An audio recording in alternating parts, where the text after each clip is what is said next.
പ്രതി പാലക്കാട് ജില്ലയിൽ ഒളിച്ചു താമസിക്കുകയാണെന്ന വിശ്വസനീയ യോഗ്യമായ വിവരം ലഭിച്ചതിനെ തുടർന്ന് SITയിലെ അംഗങ്ങൾ ഞാനും പാർട്ടിയും എന്ന് പറയുമ്പോൾ പോലീസ് പാർട്ടി അവിടേക്ക് എത്തുന്നു. 11/1/2026 രാത്രി 12:30 അവിടെ എത്തുന്നു. KPM ഹോട്ടലിലേക്ക് എത്തുന്നു. 2002 നമ്പർ റൂമിൽ വച്ച നിയമാനുസരണം കസ്റ്റഡിയിലെടുത്ത വിവരം ഈ ടിയാൻ്റെ, അതായത് ഇയാളുടെ MLAയുടെ ബന്ധുക്കളെയും ഡ്രൈവറെയും അറിയിച്ചു. ഹോട്ടലിലെ റിസപ്ഷനിലും ഇക്കാര്യം അറിയിച്ചിട്ടുണ്ട്. ഹോട്ടലിൽ നിന്ന് ഇറങ്ങി വരുന്ന CCTV ദൃശ്യങ്ങളും രാവിലെ മാതൃഭൂമി ന്യൂസ് പുറത്തുവിട്ടിരുന്നു. അതിൽ റിസപ്ഷനിൽ സംസാരിക്കുന്ന ദൃശ്യങ്ങൾ ഉൾപ്പെടെയുണ്ട്. അക്കാര്യം ഈ റിമാൻഡ് റിപ്പോർട്ടിൽ കോടതി അന്വേഷണ ഉദ്യോഗസ്ഥൻ അറിയിച്ചിട്ടുമുണ്ട്. കസ്റ്റഡിയിലെടുത്ത സമയം ടിയാൻ്റെ കയ്യിൽ കാണുന്ന സാംസങ് ഫോൾഡിംഗ് മൊബൈൽ ഫോൺ ബന്ദോബസ്തിലെടുത്തിട്ടുണ്ട്. ഇപ്പോൾ ഒരു മൊബൈൽ ഫോൺ പോലീസിൻ്റെ കസ്റ്റഡിയിലുണ്ട്. തുടർന്ന് രാവിലെ 5:15 പത്തനംതിട്ട AR ക്യാമ്പിൽ എത്തിച്ചു. വിശദമായി ചോദ്യം ചെയ്തു, മൊഴി രേഖപ്പെടുത്തി. 7:30 നിയമാനുസരണം അറസ്റ്റ് രേഖപ്പെടുത്തി.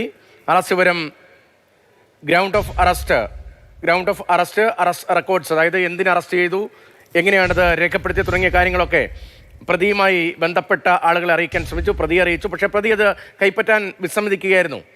പ്രതിക്ക് നിയമസഹായം ലഭിക്കുന്നതിനായി അയാളുടെ അഡ്വക്കേറ്റുമായി സംസാരിക്കുന്നതിന് അവസരം അന്വേഷണ സംഘം നൽകി. അങ്ങനെ അതിനുശേഷമാണ് ഇപ്പോൾ ഈ നാടകീയമായ വലിയ പ്രതിഷേധം ഉൾപ്പെടെ ഉണ്ടാകുന്നത്. രാഹുൽ മാങ്കൂട്ടത്തിൽ ഒരിക്കലും പ്രതീക്ഷിച്ചില്ല ഇന്നലെ ഒരു അറസ്റ്റ് ഉണ്ടാകുമെന്ന്, കസ്റ്റഡി ഉണ്ടാകുമെന്ന്. KPM ഹോട്ടലിൽ നിന്ന് സഹായിയും ഡ്രൈവറും ഉൾപ്പെടെ പോയതിനു ശേഷമാണ് അറസ്റ്റ് ഉണ്ടായത്. പോലീസിൻ്റെ വലിയ തന്ത്രപരമായ നീക്കമായിരുന്നു. 3 അതിജീവിതന്മാരാണ്, പരാതിക്കാരാണ് ഇപ്പോൾ രംഗത്തുള്ളത്. 3ലെയും കുറ്റകൃത്യത്തിൻ്റെ സ്വഭാവം ഒരേ തരത്തിലുള്ളതാണ്, ഒരേ രീതിയിലുള്ളതാണ്. ഗർഭഛിദ്രം ഉൾപ്പെടെ നടന്നിരിക്കുന്നു. ക്രൂരമായ ബലാത്സംഗം ഉൾപ്പെടെ നടന്നു എന്നതുൾപ്പെടെയാണ് ഈ പരാതിയുടെ ഉള്ളടക്കമായി വരുന്നത്. അക്കാര്യം ഇപ്പോൾ പുറത്തു വന്ന റിമാൻഡ് റിപ്പോർട്ടിൽ നമ്മുടെ കണ്ണൻ ഈ റിമാൻഡ് റിപ്പോർട്ട് വായിക്കുമ്പോൾ പെൺകുട്ടിയോട് എത്ര ക്രൂരമായി പെരുമാറി എന്നടക്കമുള്ള കാര്യങ്ങളൊപ്പം പോലീസിന്റെ ഓപ്പറേഷൻ എങ്ങനെയായിരുന്നു എന്ന കാര്യത്തിലും കൂടുതൽ വ്യക്തത വരികയാണ്. തീർച്ചയായിട്ടും രതീഷ്, എത്ര ക്രൂരമായിട്ടാണ് ഒരു പെൺകുട്ടിയോട് പെരുമാറിയതെന്ന് അക്കമിട്ട് നിർത്തുന്നതാണ് ഈ റിമാൻഡ് റിപ്പോർട്ട്. മാത്രമല്ല, മുൻ കേസുകൾ കൂടി പ്രതിപാദിച്ചുകൊണ്ടുള്ള ഒരു റിമാൻഡ് റിപ്പോർട്ടാണുള്ളത്. മുൻ കേസുകൾ കൂടി പ്രതിപാദിച്ചുകൊണ്ട് എന്തുകൊണ്ട് ഈ പ്രതിക്ക് ജാമ്യം അനുവദിക്കരുത് എന്ന് സ്ഥാപിക്കുന്ന ഒരു റിമാൻഡ് റിപ്പോർട്ടാണുള്ളത്. ഇതിൽ ഏറ്റവും എടുത്തു പറയേണ്ടത് ഈ 3ാമത്തെ കേസിലെ അതിജീവിത ഈ DNA പരിശോധനയ്ക്കായി രാഹുൽ മാങ്കൂട്ടത്തിനെ വെല്ലുവിളിച്ചിരുന്നു, അല്ലെങ്കിൽ രാഹുൽ മാങ്കൂട്ടത്തോട് ആവശ്യപ്പെട്ടിരുന്നു. എന്നാൽ അതിനായി അയാൾ തയ്യാറാകാതെ അതിജീവിതയെ അസഭ്യം പറയുകയും അവരെ ഭീഷണിപ്പെടുത്തുകയുമാണ് ചെയ്തത്. എന്നാൽ ഇന്ന് SIT സംഘം ഈ കേസിൽ പ്രധാനമായിട്ടുള്ളൊരു നീക്കം നടത്തിയിരിക്കുന്നു. DNA പരിശോധനയ്ക്ക് വേണ്ടിയുള്ള രക്തസാമ്പിളുകൾ രാഹുലിൽ നിന്ന് ശേഖരിച്ചിരിക്കുന്നു. അയാളുടെ DNA പരിശോധന നടത്താൻ തീരുമാനിച്ചിരിക്കുന്നു. ഇത് ഈ കേസിലെ ഏറ്റവും പ്രധാനപ്പെട്ട കാര്യമാണ്. മുൻ കേസുകളിൽ ഉണ്ടാവാതിരുന്ന ഒരു നീക്കം തന്നെയാണ്. അതായത് നേരത്തെ DNA പരിശോധനയ്ക്ക് വേണ്ടി ഭ്രൂണമടക്കമുള്ള കാര്യങ്ങൾ അതിജീവിത സൂക്ഷിച്ചു വെച്ചിട്ടുണ്ടെന്നാണ് നമുക്ക് മനസ്സിലാക്കുവാൻ സാധിക്കുന്നത്. അങ്ങനെ കൂടി കണക്കിലെടുത്തുകൊണ്ടാണ് DNA പരിശോധനയിലേക്ക് കാര്യങ്ങൾ പോകാൻ വേണ്ടിയുള്ളൊരു നീക്കത്തിലേക്ക് ഇപ്പോൾ എത്തിയിരിക്കുന്നത്.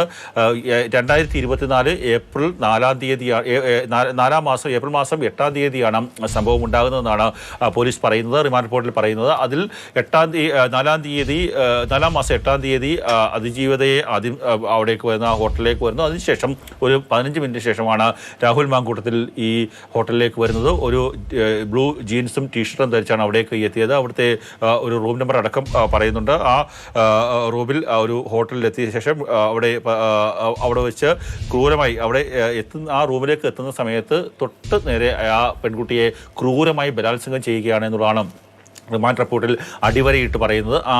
ക്രൂരമായി ബലാത്സംഗം ചെയ്യുകയും ഒരു സ്ത്രീ എന്ന പരിഗണന നൽകാതെ വൈകൃതങ്ങൾക്ക് വിധേയനാക്കി എന്നുള്ള രീതിയിലുള്ള കാര്യങ്ങളാണ് ഈ റിമാൻഡ് റിപ്പോർട്ടിൽ പറയുന്നത്.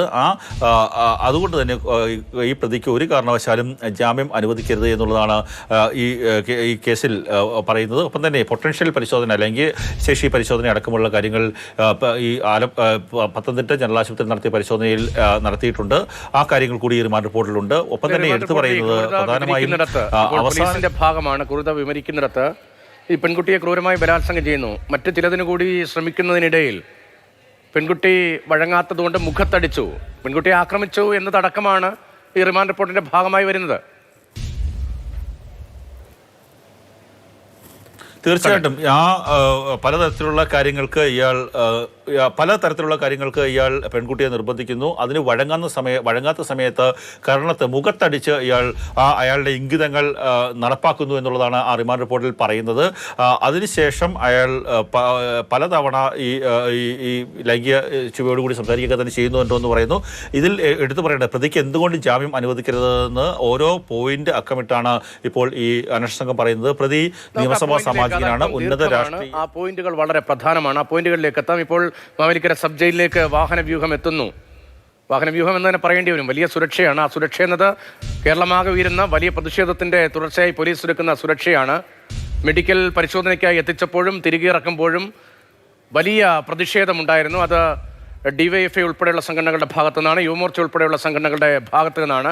ഇപ്പോൾ യൂത്ത് കോൺഗ്രസ് പ്രവർത്തകർക്ക് ഇറങ്ങി പ്രതിഷേധിക്കാൻ കഴിയില്ലല്ലോ. ഇപ്പോൾ രാഹുലിനെ പിന്തുണയ്ക്കുന്നവരുടെ എണ്ണം പൊതുവിൽ കുറഞ്ഞു വരുന്നുണ്ട് എങ്കിലും രാഹുലിനെ എതിർക്കുന്നവരുടെ എണ്ണവും ഈ കേസുകളുടെയൊക്കെ വിശദാംശങ്ങൾ പൊതുസമൂഹമാകെ ചർച്ച ചെയ്യുമ്പോൾ അത് കോൺഗ്രസിലും യൂത്ത് കോൺഗ്രസിലുമൊക്കെ കുറഞ്ഞു വരികയാണല്ലോ. സ്ഥിരമായി ഒരു സ്ഥിരം കുറ്റവാളി എന്ന നിലയാണ് ഇപ്പോൾ ഈ കേസിലെ അറസ്റ്റ് പാലക്കാട് MLA കാര്യത്തിൽ ഉണ്ടാകുമ്പോൾ കേരളീയ സമൂഹം കാണുന്നത്. ആ നിലയിലാണ് ചർച്ച ചെയ്യപ്പെടുന്നത്. അതല്ല മറ്റെന്തെങ്കിലും ഉണ്ടെങ്കിൽ അത് വിശദീകരിക്കേണ്ടത് രാഹുലാണ്.